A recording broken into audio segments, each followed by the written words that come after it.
এদিকে রাজধানীর market shopping মলগুলোতে ঈদের কেনাকাটার ধুম। অভিজাত বিপণী বিতান থেকে শুরু করে ফুটপাতের দোকান সবখানেই নতুন জামা জুতো কিনতে ক্রেতাদের উপচে পড়া ভিড়। সকাল থেকে মধ্যরাত পর্যন্ত চলছে ভরপুর বেচাকেনা।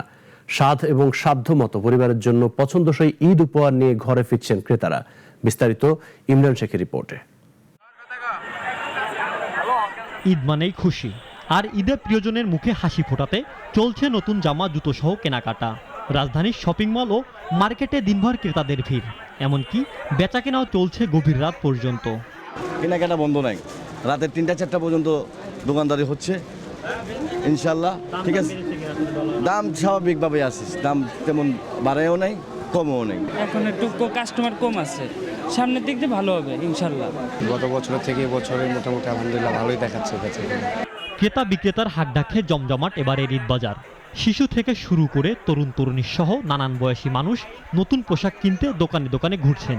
এছাড়াও জুতা, কসমেটিক ও বিভিন্ন ফ্যাশন সামগ্রীর দোকানগুলোতে বেশ ভিড়। মোটামুটি এখনো সাধ্যের ভিতরে আছে, হয়তো একটু কোনো জায়গায় একটু বেশি, আবার কোনো জায়গায় রিজনেবল প্রাইসের ভিতরে চলতেছে। ঈদ মার্কেটে শুধু দেখতে আসছিলাম, দেখতে আইসা দেন যা ছিল মানি সব শেষ। বিক্রেতারা বলছেন এবারের ঈদে বেচাকেনা অনেক ভালো, সামনের দিনগুলোতেও বিক্রি আরও বাড়বে বলে আশা করছেন তারা।